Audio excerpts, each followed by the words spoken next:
એ અમારો હક છે કોર્ટનો ઓર્ડર ચેલેન્જ કરવો. શુદ્ધ ભાષામાં કહું તો બોગસ જજમેન્ટ છે. આવું જજમેન્ટ કોર્ટે કોઈ દિવસ આપવું જ ન જોઈએ. અને પણ એમાં કોઈ દિવસ પૂજાનું રાઇટ્સ લેવામાં નથી આવ્યું. અંબાજીએ બધા રેકોર્ડ થયો છે. અમે ક્યાં દર્શનાર્થી તકલીફ થાય છે? આ એક પરંપરા છે શસ્ત્ર પૂજન માટે, પણ હું પોતે ગિરફ્તાર થયેલો છું.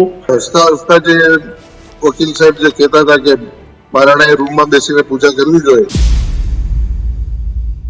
તો જો આટલા વર્ષોથી મહારાણા જો રૂમમાં બેસીને પૂજા કરતા હોત તો એ મંદિરો બચ્યા જ ન હોત. અને સરકાર કહેતી હોય કે આપ સુપ્રીમ કોર્ટમાં જાઓ, તો એના માટે તૈયારી છીએ.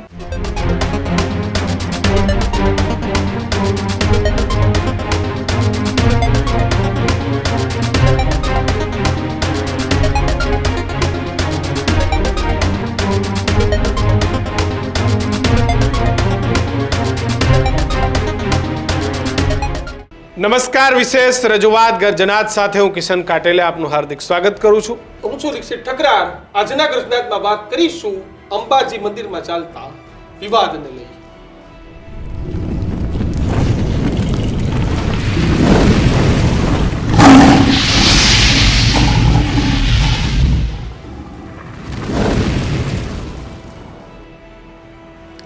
આઝાદી પહેલા આપણો દેશ એ રાજાશાહીમાં ચાલતો હતો. સરદાર પટેલે તમામ રજવાડાઓને સમજાવ્યા અને રજવાડાઓએ દિલ મોટું રાખી અને પોતાના રજવાડાઓ સરદાર સાહેબના અવાજે એક અખંડ ભારત, એક લોકશાહીવાળું ભારત એને આપી દીધા. અને ત્યારથી રાજાશાહી દેશમાં મટી ગઈ અને લોકશાહી આવી. રજવાડાઓએ પણ સ્વીકાર્યું કે ના, હવે દેશને એક લોકશાહીની જરૂર છે. એ તમામ રજવાડાઓએ, તમામ રાજવી પરિવારો કે જેને ખૂબ મોટા દિલ રાખી અને આ દેશને એક મજબૂત લોકશાહી આપવા માટે સમર્થન કર્યું. જો કે ત્યારે ઘણા બધા રાજવી પરિવારના રિવાજો, એની માન્યતાઓ, એમના હકો, એમના અલગ અલગ વિશેષ અધિકારો, આમાંથી ઘણું બધું પણ રજવાડાઓએ આ દેશને સમર્પિત કરી દીધું. એમની ખૂબ મોટી જમીનો, એમના મોટા મહેલો, ઘણી બધી વસ્તુઓ કે જે ક્યાંક કલેક્ટર ઓફિસો ચાલતી હતી, એટલે ઘણું બધું એનો કોઈ પેલું નથી. પરંતુ એમાંથી ઘણી બધી જે પ્રથાઓ હતી એ પ્રથાઓને આજ દિન સુધી ચાલુ રાખવામાં આવી. જેમ કે આજે પણ હર્ષદ મંદિર છે, દ્વારકાનું હર્ષદ મંદિર, તો એનો હક આજે પણ એ જામનગરના રાજવી જામ સાહેબ બાપુનો છે. અને આવો જ એક અષ્ટમીના દિવસે પૂજા કરવાનો, અંબાજી મંદિરની પૂજા કે જે વર્ષોથી જે દાતા રાજવી પરિવાર છે એ કરતો આવ્યો છે. પરંતુ જ્યારે માનનીય કોર્ટે આના પર પોતાની સુનાવણી કરી હોય ત્યારે આપણે કોઈ કમેન્ટ કરવી એ યોગ્ય ન ગણાય. પરંતુ જે રાજવી પરિવાર છે એ રાજવી પરિવાર એ કહી રહ્યો છે કે ભાઈ હજુ અમે આગળ આના માટે લડશું, કારણ કે 850 વર્ષથી અમે અષ્ટમીની પૂજા એ પરિવાર સાથે કરવા જઈએ છીએ. અને જ્યારે નામદાર કોર્ટે દીક્ષિત આ પ્રકારનો જ્યારે નિર્ણય લીધો હોય ત્યારે કોર્ટનો ચુકાદો એ શિરો માન્ય હોય. પરંતુ જે રાજવી પરિવાર છે એ રાજવી પરિવાર પણ કોર્ટ સામે હજુ પણ પોતાની જે લડાઈ લડવા માટે ક્યાંક તૈયાર છે. એટલે દાતા સ્ટેજ રિજરાજસિંહ બાપુએ આજે કહ્યું છે કે હવે અમે સુપ્રીમ કોર્ટના દ્વાર ખખડાવશું. વિવાદ છેલ્લા ઘણા બધા સમયથી ચાલી રહ્યો છે કે જે તમે અષ્ટમીની વાત કરી, અષ્ટમી એટલે કે આજ નહીં પરંતુ વર્ષોથી એવી પરંપરા 850 વર્ષથી કે આ અષ્ટમીના દિવસે રાજવી પરિવાર દાતા સ્ટેટ છે ત્યાં જઈને પૂજા અર્ચના કરે છે, ત્યાં દર્શન કરે છે. અને તમે સૌથી મોટું ઉદાહરણ આપ્યું હરસિદ્ધિમાનું મંદિર હર્ષદનું, કે જે પોરબંદર દ્વારકા હાઈવે પર આવેલું છે. ત્યાં આજે પણ આખા તે મંદિરનો વહીવટ, મંદિરને વિકાસના માર્ગે લઈ જવું આખું તે જામસાહેબ બાપુ કરે છે અને એ જામસાહેબ બાપુ ચલાવે છે. બરોબર. ત્યારે દાતા સ્ટેટનો એક્ઝેક્ટલી વિવાદ શું છે, કેમ હાઈકોર્ટમાં દીક્ષિત હું તમને કહું કે ઘણા બધા મંદિરમાં આજે પણ રજવાડાઓએ આપેલા ધુપેલિયાની જમીનો, એના વિવાદો ચાલે છે. જે જમીનો રજવાડાઓએ પૂજારી પરિવાર કે જે બાવાશ્રી પરિવાર હોય આ પરિવારોને પોતાનું જીવન ગુજરાન ચલાવવા અને મંદિરની પૂજા કરવા માટે આપેલી, એટલે રજવાડાઓએ કદાચ ક્યાંક મંદિરો ભલે ગમે ત્યાં વહી ગયા હોય પણ એ રજવાડાઓ આપેલી જે ધુપેલિયાઓની જગ્યા છે આજે પણ ઘણી બધી જગ્યાએ પૂજારીઓ કે બાવાશ્રી પરિવારો પાસે છે અને આવા અનેક વિવાદો એ ઘણી વાર આપણને જોવા મળતા હોય છે. આ જ મુદ્દે આજે આપણે ગરજનાથમાં ચર્ચા કરવી છે. આપણી સાથે મહારાણા રિધિરાજસિંહ બાપુ જોડાયા છે, જેઓ દાતા સ્ટેટના રાજવી છે. તેની સાથે જ મહારાજા વિજયરાજસિંહ જોડાયા છે, જેઓ ભાવનગરસિંહ છે અને કૃષ્ણકુમારસિંહજીના પૌત્ર છે. તેની સાથે જ અર્જુનસિંહ ગઢુલા કે જેઓ કરણી સેનાના પૂર્વ પ્રભારી છે. ત્રણેય મહાનુભાવોનું સ્વાગત છે. સૌથી પહેલા મહારાણા રિધિરાજસિંહ બાપુ પાસે જવું છે. રિધિરાજસિંહ, આખો વિવાદ શું છે, કેટલા સમયથી ચાલતો હતો અને હવે પછીનું આપનું સ્ટેપ શું રહેશે? આ વિવાદ છે લગભગ આ 1960 થી ચાલે છે. જ્યારે આપણે જે સ્ટેટની પ્રાઇવેટ પ્રોપર્ટી લિસ્ટ હોય છે એમાં અમે અંબાજી મંદિરને પ્રાઇવેટ પ્રોપર્ટી તરીકે દેખાડ્યું હતું અને એ લિસ્ટમાં હવે મંદિરને સરકારના વિવાદ ચાલ્યું, પ્રોપર્ટી ઉપર વિવાદ ચાલ્યું છે અને એમાં હાઈકોર્ટમાં અમે જીત્યા હતા કેસ. પછી મોરારજી દેસાઈની સરકારના ટાઈમે સુપ્રીમ કોર્ટમાં હાર્યા અને પણ એમાં કોઈ દિવસ પૂજાનું રાઇટ્સ લેવામાં નતો આવ્યું. હવે એ સરકાર સામે કેસ હતો અને હજી ચાલે છે લોઅર કોર્ટમાં. પણ જે આપણે જયારે દેવસ્થાન trust as a third party આમાં એન્ટર થયો, એમને આ લાયા પ્રક્રિયા કે આપણે દર્શનોને 8-8 કલાક બહાર ઉભા રાખીએ છીએ અને દર્શન ખૂબ તકલીફમાં આવે છે. એ આવું કોર્ટમાં રજૂ થયું. હવે એ એકદમ ખોટું છે, બીકોઝ આપ સીસીડી કેમેરા ચેક કરી શકો અથવા આપ ગમે તે માધ્યમથી જેટલા રિપોર્ટર કવર કરે છે અષ્ટમી હવન, આપણે પાવડી પૂજન હોય છે, માતાજીનું પાવડી પૂજન કરીએ, દેટ ઇઝ અબાઉટ 20 મિનિટ્સ, 20 મિનિટની એ પૂજા હોય છે અને ત્યારથી નિવેદ ચડાવીએ. નિવેદ ચડાવીએ એ 2 થી 3 મિનિટનું હોય છે. નિવેદ ચડાવટ સમયે પડદો બંધ થાય છે. એમાં ભટજી અને ખાલી અમે અંદર રહીએ છીએ, અમે બધા રાજી પરિવારની, ખાલી હું અંદર રહું છું અને પછી પડદો ખોલી દઈએ છીએ. આજની તારીખમાં અંબાજી મંદિરમાં જયારે થાળ ચડે છે કે માતાજી કોઈ પણ ભોગ લગાવીએ છીએ એ ટાઈમ મંદિર બંધ જ હોય છે. એમાં જતા રહીએ છીએ ડાયરેક્ટ હવન કુંડમાં. અને આપ આ વિચારો કે કેટલા બધા માણસો આના સાથે જોડાયેલા છે હવન સાથે. આજે ગરાસિયા સમાજ મને મળવા આવ્યું હતું, સમસ્ત ગરાસિયા સમાજ, અમારું સામયું ગરાસિયા સમાજ કરે છે. પટેલ સમાજ તરફથી શીરડી આવે છે, જેને આપણે ગન્નો સુવકીન જેનાથી એનું આખું બને છે. પછી જે ચૌધરી સમાજ ખરું, પ્રજાપતિ સમાજ ખરું, બધા આવે છે અને બધા જોડાય છે. હું જયારે નારિયેલ ઓગીએ છીએ ને પૂર્ણાવતીના સમયે, એના પછી લગભગ 50 થી 60 હજાર નારિયેલ અંદર ઉમાય છે અને 3 દુધી સુધી હવનની અગ્નિ ચાલુ રહે છે. તો આમાં જજ સાહેબને અને એમને આ પ્રક્રિયા સીસીટી કેમેરા ના જોવાય કોર્ટને? આપ આખી પ્રક્રિયા જો સીસીટીવી કેમેરામાં રેકોર્ડેડ છે. અંબાજીએ બધા રેકોર્ડ કર્યો છે. અમે ક્યાં દર્શનોની તકલીફ થાય છે? તો આખું હવે તો અહીંયા આક્રોશ છે બધાનો, પણ અમે શાંત રાખ્યું છે બધાને. અને ગરાસિયા સમાજ, ઇવન અમારો મુસ્લિમ સમાજ, એ બધા અમારા સાથે છે આમાં તો. પણ બાપુ, કોર્ટ તો હંમેશા સબૂતો, આધાર, પુરાવા આ બધા પર જ ચાલતી હોય, તો બધું સબમિશન કર્યું હશે યાત્રાધામ ત્યાંનું જે તમારું બોર્ડ છે, ટેમ્પલ બોર્ડ? હા, એમને સબમિશન કર્યું, પણ ખોટું સબમિશન કરે ને ખોટું સબમિશન કોર્ટ માની લે તો એ તો ખોટું ડિસિઝન આવ્યું છે. બાપુ શું ડિમાન્ડ મારું કહેવાનું એ જ હતું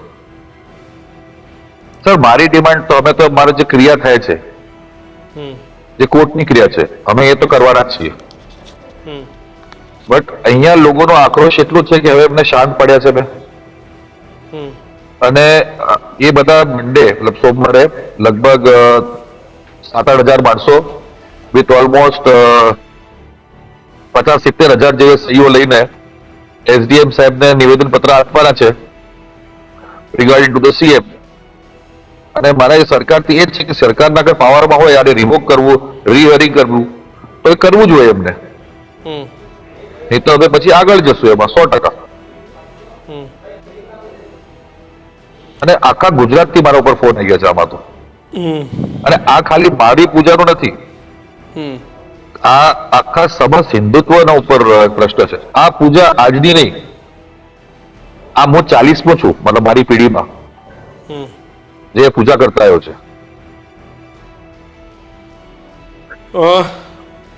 બિલકુલ આપણી સાથે આજની જે ચર્ચા છે એમાં તમામ જે મહેમાનો જોડાયા છે પોતપોતાના અંગત જે મંતવ્ય છે એ મંતવ્ય રજૂ કરી રહ્યા છે. જ્યારે વિષય એ કોર્ટનો હોય, વિષય જ્યારે કાયદાનો હોય ત્યારે આ એક વાત પણ આપની વચ્ચે અમે રજૂ કરી દઈએ. અર્જુનસિંહ, કેવી રીતે જુઓ છો આખી બાબતને? કારણ કે ઘણો જ ગંભીર વિષય પણ છે અને વર્ષો જૂની જે પરંપરા છે એ પરંપરાની જ્યારે વાત હોય. આ બાબતે બહુ સ્પષ્ટ અમારા બધા જ સામાજિક રીતે જે ભાઈઓ જે રીતે અમે ચર્ચા કરી, દરેક સમાજ જે સાથ આપી અને બાપુએ જે વાત કરી એ વાત સાચી છે.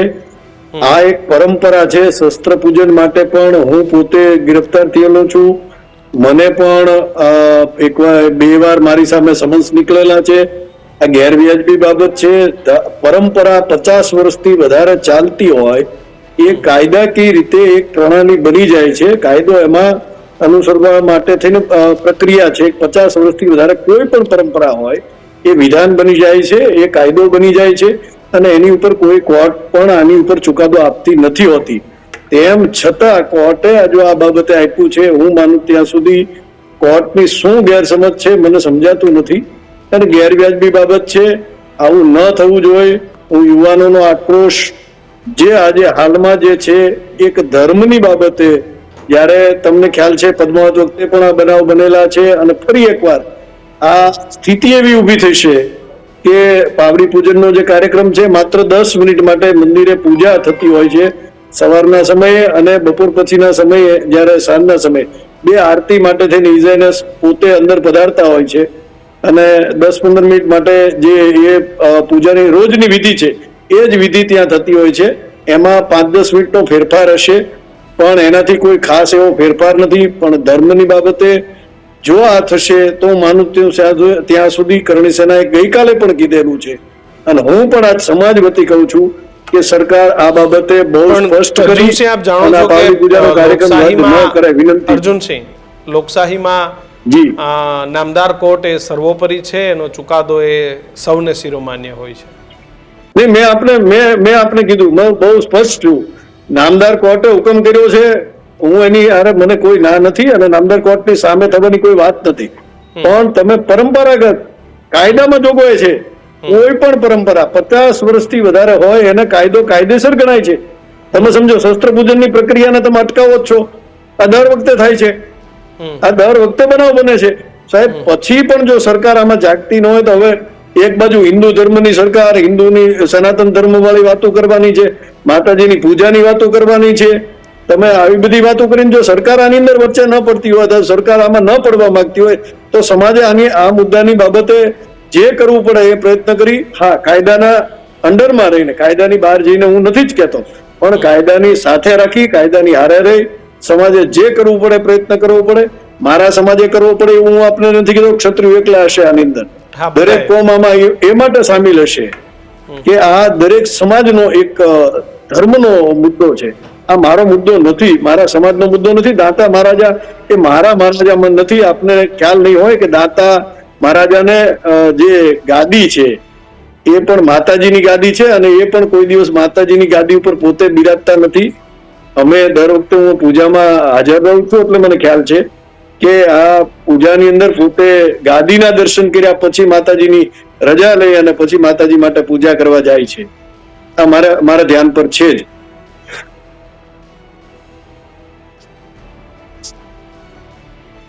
આજની જે ચર્ચા છે, એ સંભળાય છે બાપુ? જી, અમારો અવાજ સંભળાય છે બાપુ આપને? જી હા બરોબર. હા બિલકુલ. મહારાજા વિજયરાજસિંહજી પણ આપણી સાથે છે.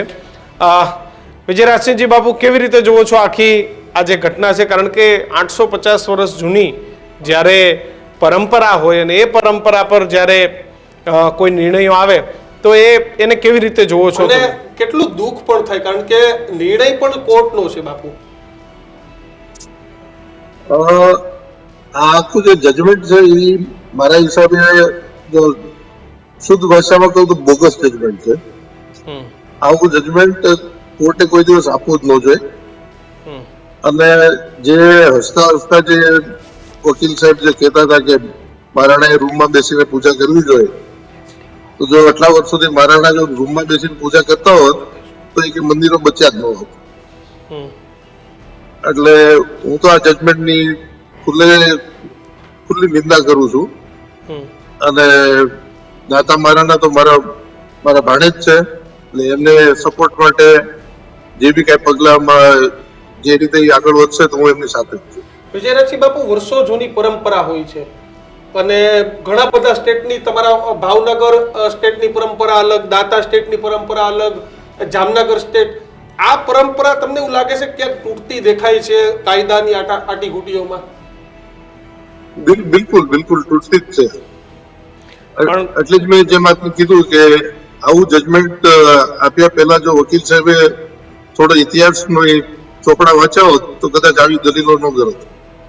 મહારાજા સાહેબ, સરકારની પણ એક ફરજ છે ને કે એ જઈને રજૂઆત કરે નામદાર કોર્ટ સમક્ષ કે ભાઈ આ, કારણ કે જ્યારે કોઈએ વાંધો રજૂ કર્યો ત્યારે જ મામલો તો કોર્ટ સુધી પહોંચ્યો ને. કોર્ટ થોડી આપણા દ્વારા આવી હતી.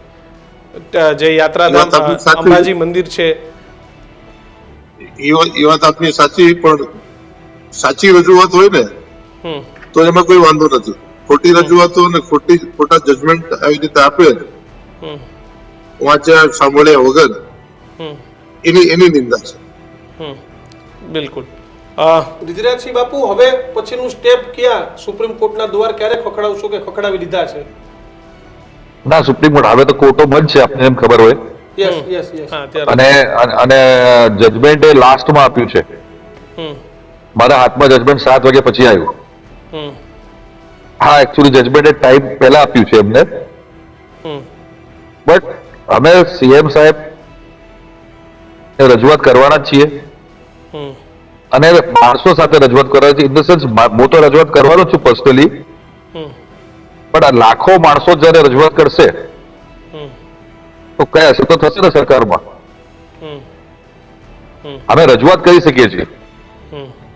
કોર્ટનો ઓર્ડર માનવું અમારા ઉપર છે. કોર્ટનો ઓર્ડર ચેલેન્જ કરી શકીએ ડેફિનેટલી. કોર્ટ એ અમારો હક છે, કોર્ટનો ઓર્ડર ચેલેન્જ કરવો. આપણે અમદાવાદમાં કદાચ ડબલ બેન્ચ ઉપર જઈએ અથવા સુપ્રીમ કોર્ટમાં જઈએ. જે વકીલોનો કહેવાનું થાય કયા મુદ્દાના આધારે તમે ચેલેન્જ કરશો? કોઈ તૈયારીઓ કરેલી? કારણ કે તમે એવું કહો છો ખોટી રજૂઆત થઈ, કયા મુદ્દાના આધારે તમે ચેલેન્જ કરશો બાપુ? સર, આ હતો એક પ્રોપર્ટી કેસ. જ્યારે દેવસ્થાન ટ્રસ્ટ આમાં આવ્યું ત્યારથી આ મુશ્કેલ ચાલુ થઈ. એમને આવી અરજ કરી કે અમે મંદિર બંધ રાખીએ છીએ. સાહેબ, આપ ત્યાંથી કોઈને પણ પૂછી લો અને સીસીટીવી કેમેરાની ફૂટેજ લઈ લો. અષ્ટમીના દાડે અગર મંદિર બંધ સમયના સિવાય, જેમ કે આપને ખબર હશે અંબાજી મંદિરના ટાઈમિંગ સવારે 6 વાગે ખુલે છે, પછી 11:30 વાગે બંધ થાય છે, પછી 12:30 વાગે ખુલે છે, પછી પાછો બંધ થાય સાંજે 6 વાગે ખુલે છે. એ ટાઈમિંગ છોડીને, એ રોજનો ટાઈમિંગ છે, એ છોડીને અમે કોઈ દિવસ મંદિરને બંધ રાખ્યું હોય? આ 70 વર્ષ જયારે ઇન્ડિપેન્ડન્સના જેટલા પણ વર્ષ થયા છે 1948 થી હમણાં સુધી, આ ફૂટેજ એના પછી તો હવે તો સીસીટીવી કેમેરા આવી ગયા છે સાહેબ દરેક એમાં. આ તો બહુ સિમ્પલ હોવું જોઈએ કે આપ ખાલી એને ખોલીને જો સીસીટીવી કેમેરાને તો બધું ફૂટેજ આવી જશે. બાપુ, હવે શું તમે સરકાર સામે શું રજૂઆત કરશો? સરકારને શું વિનંતી કરશો? સરકારને અમે એ વિનંતી કરશું કે આપણે આ જે જજમેન્ટ આપ્યું છે એનો અહીંયા જ ચુકાદો થતો હોય સરકારમાં હાથમાં છે. કે કોર્ટનો જે જજમેન્ટ છે બીજી બેન્ચ ઉપર લઈ જઈને સરકાર કહેતી હોય કે અહીંયા જ આપ ચુકાદો કરી દો તો આપણે તૈયાર છીએ, અને સરકાર કહેતી હોય કે આપ સુપ્રીમ કોર્ટમાં જાઓ તો એના માટે તૈયારી છીએ. પણ આ રજૂઆત ખાલી મારી નથી, મારી પર્સનલ રજૂઆત નથી. આપના ચેનલથી હું બધાને આ જાણ કરું છું કે આ પર્સનલ રજૂઆત મારી નથી. આ રજૂઆત છે સમસ્ત દાંતા તાલુકાના માણસોની, સમસ્ત બનાસકાંઠાની, સમસ્ત સાબરકાંઠાની, સમસ્ત નોર્થ ગુજરાતની, સમસ્ત કાઠિયાવાડની, સમસ્ત ગુજરાતની અને અડધા રાજસ્થાનની, જે બધા અહીંયા અષ્ટમીના દિવસે હવનમાં પૂજા કરવા આવે છે.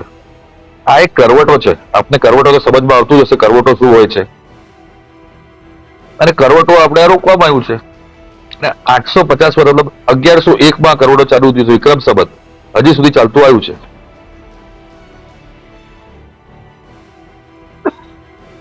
બાબતે ભાઈ આ બહુ સ્પષ્ટ આપને કહું, યસ અર્જુનજી. આપને ખ્યાલ નહીં હોય, ભાવનગર મહારાજ સાહેબ પોતે આપણી સાથે છે અત્યારે હાલમાં. યસ. આપ પૂછી શકો, ખોડિયાર મંદિર પોતે ધરાવે છે. ખોડિયાર મંદિરનો તમામ વહીવટ ત્યાં ભાવનગર મહારાજ સાહેબની ત્યાં નીચે દેખરેખ નીચે થાય છે સાહેબ. એવી રીતે કચ્છની અંદર જે મંદિરની પૂજા વિધિ થાય છે, અથવા કચ્છમાં ત્યાં પણ પત્ર પૂજનનો કાર્યક્રમ થાય છે, ત્યાં થાય છે. અને તમે દાતાએ તો મંદિર તમને સોંપી દીધું છે, અંબાજીનો વહીવટ કરો છો, ત્યાંથી શું શું થાય છે સરકારને આ ધ્યાન નથી પડતું, અને માત્ર આ પૂજા માટે થઈને સરકાર અટકાવશે. એક રાજા છે એટલે અટકાવવાના, પૂર્વ રાજવી છે એમ કરીને તમે અટકાવવા માંગો છો. એટલે સમાજ શું, સમાજ આની બાબતે કોઈ ધ્યાન નહીં આપે, કોઈ સમાજ નહીં આવે, કોઈ સમાજ ઉભો ન રહે. અરે તમે આ કરવા શું માંગે છે સરકાર? સરકારને આ ખબર નથી પડતી. હિન્દુ સમાજની વાતો કરવી છે, મોટી મોટી વાતો કરવી છે. હરસિદ્ધિ માતાનું મંદિર છે, આજે પણ જામનગર સ્ટેટ ચલાવે જ છે, આખો વહીવટ કરે છે. અરે ભાવનગર અમારે ખોડિયાર માતાનું મંદિર હલાવે જ છે. મહારાજા પણ જ છે ત્યારે. હા, અરે ત્યાં છે, ત્યાં તમે જાઓ કચ્છમાં, કચ્છ બાબા પોતે ચલાવે છે અને બહુ સારું ચાલે છે. અમે કોઈ આ વહીવટથી કોઈ ભાવનગર મહારાજા, દાતા મહારાજા, કોઈ પણ મહારાજા કઈ આમાંથી લઈ ન જતા હતા ભાઈ. આ તો મહારાજાઓ વતી જે હાલતું હતું બહુ સ્પષ્ટ હાલતું હતું, પણ સરકારે ચલાવવું છે. સરકારને આની અંદરથી શું રસ છે મને ખબર નથી પડતી, પણ સરકારે આની અંદર બહુ સ્પષ્ટ થવું પડે અને બહુ સ્પષ્ટ વાત કરવી પડે. આ હિન્દુઓનું અપમાન કરવાનો ધંધો કરવાનું બંધ કરી દેવું પડશે, નકર આ તમે જે સામાજિક રીતે એક યુદ્ધ ઊભું થશે, જેને યુદ્ધને કોઈ બચાવી નહીં શકે સાહેબ. બિલકુલ, આ બહુ સ્પષ્ટ વાત છે. વિજયરાજસિંહ બાપુ, શું થવું જોઈએ હવે? તમારી શું રજૂઆત છે? કારણ કે ક્ષત્રિય સંબંધ તમે બે રાજવી છો, સાથે અર્જુનજી આગેવાન છે. શું સરકારને પણ રજૂઆત કરશો? કારણ કે આજે એક જગ્યાએ થયું, કાલે કદાચ બીજી બધી જગ્યાએ પણ અલગ અલગ થઈ શકે નિર્ણયો. જો જ્યાં સુધી ખોડિયાર મંદિરની વાત થાય તો એ અમારું પર્સનલ ટ્રસ્ટ છે, અને ભાવનગર રાજ કુટુંબ એટલે હું કે મારી પહેલા મારા ફાધર, એની પહેલા મારા ગ્રાન્ડફાધર, અને અમારા ટ્રસ્ટથી જ આખા મંદિરનું સંચાલન થતું અને થાય છે. અંબાજીની વાત કરીએ તો કોઈ બી કારણોસર સરકારે ચલાવવામાં જે કઈ રસ હોય, કદાચ એની ઇન્કમથી સરકાર જ ચાલતી હોય એ બની શકે. અને જે પૂજા રાઇટ્સ જે છે એ દાતા મહારાણા સાહેબ પાસે જે આટલા વર્ષોથી ચાલી આવ્યા છે, એ જે આજે ખોટું જજમેન્ટ આપ્યું છે કે જેનેથી સર્વ જ્ઞાતિઓ, સમાજો બધા નાખુશ છે, તો એ જજમેન્ટ પાછું રિવોક થઈ અને જેમ પેલા પૂજા ચાલતી હતી એ રીતે ચાલુ થવી જોઈએ, એ મારી અપીલ. સેવા પૂજા ચાલતી હતી એ રીતે સેવા પૂજા ચાલવી જોઈએ. રિદ્ધરાજસિંહ, આપની કોઈ લાસ્ટ કમેન્ટ આપ કરવા માંગો છો? પછી સમયનો અભાવ છે, આપ ચર્ચા. મારું કમેન્ટ એ જ છે, last comment would be mine, મારું એ જ રહેશે કે હવે દરખાસ્ત કરીએ છીએ. આજે મારા પાસે લગભગ 50 થી 60 આગેવાન આખા ગુજરાતના ગરાસિયા સમાજના અને બધા સમાજના માણસો સાથે આયા છે, અને મેં હજી સુધી બધાને એવું જ કીધું છે, આપણે ઠંડા દિમાગથી ચાલવું છે. સરકારને આપણે પહેલા રિક્વેસ્ટ કરશું, એક નિવેદન પત્ર આપશું, પછી અગર ના માને તો આપણે કોર્ટનો ખટકારો છે, અને પછી જે આંદોલન કરવું અમે કરશું. બિલકુલ બાપુ, અમે આશા એ રાખીએ કે આંદોલન નહીં પરંતુ શાંતિપૂર્ણ માહોલમાં ક્ષત્રિય સમાજના મારા તરફથી એ જ રિક્વેસ્ટ છે બધાને સર્વને કે શાંતિપૂર્વક અગર કોઈ મેટર સમજતું હોય પતતું હોય તો એ આપણે શાંતિપૂર્વક પતાવવું જોઈએ. પણ હવે માથા ઉપર તલવાર ચાલવાની વાત આવે તો પછી જયારે શાંતિ ના રાખવાની તો પછી શાંતિ ભંગ થાય. બિલકુલ બાપુ, આપણે હાલ સુધી શાંતિપૂર્વક જ કરાવવું છે. આશા રાખીએ કે શાંતિપૂર્ણ માહોલમાં જ આ જે તમારી છાત્ર માંગ છે ધર્મનું પાલન ન કરવું પડે. હું આપણે એ જ કહેવા માંગુ છું, છાત્ર ધર્મનું પાલન ન કરવું, ધર્મ રક્ષા માટે થઈને કોઈ પણ બલિદાન દેવું અથવા લેવું એમાં કોઈ વાંધો નથી હોતો. આ બહુ સ્પષ્ટ છે અને આ બાબતે ચાલશે બધા જ. બિલકુલ આભાર અર્જુનસિંહ, રિધિરાજસિંહ, વિજયરાજસિંહ બાપુ, આપ તમામનો આભાર. અને અમે આશા રાખીએ કે કોર્ટ અને સરકાર અને બધા સ્ટેટ સાથે મળીને કોઈ આમાં નિર્ણય લે અને શાંતિપૂર્ણ માહોલમાં, કારણ કે જો મંદિરમાં પૂજા વિધિની પરંપરા ચાલતી હોય તો એના પણ રોક ન લગાવવું જોઈએ, સાથે દર્શનાર્થીઓને પણ અગવડતા ન પડવી જોઈએ.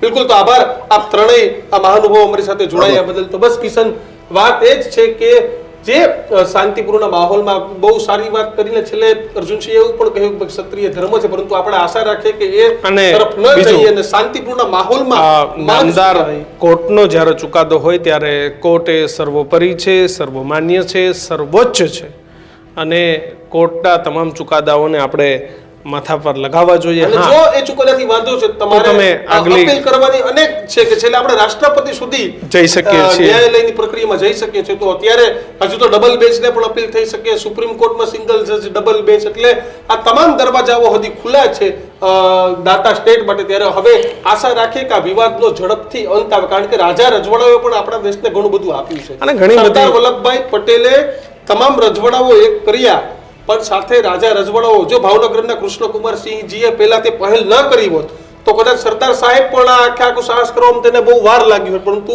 સાથે તમામ રજવાડાઓ પણ પોઝિટિવ રહ્યા. તો બસ રાજા રજવાડાઓનું પણ માન સન્માન અને ઘણી બધી પ્રણાલીઓ છે, જળવાય. ઘણી બધી એવી જૂની આપણી જે પરંપરાઓ છે એ પરંપરાઓને આપણે ડિસ્ટર્બ ન કરીએ તો સારું. અને આના માટે સરકારે પણ એવા પ્રયત્ન ખાસ કરવા જોઈએ કે આવા મામલાઓને આપણે ઇન્ટરનલી જ પતાવી દઈએ. જ્યારે આવા મામલાઓ એ કોર્ટ કચેરી સુધી જાય છે ત્યારે પછી એ લંબાતા જાય છે અને એમાં ઘણી વખત જે વિવાદો પણ થતા હોય છે. એટલે તમારું આખી ઘટનાને લઈને શું માનવું છે એ કમેન્ટ સેક્શનમાં લખજો. જોતા રહેજો ન્યૂઝ. નમસ્કાર.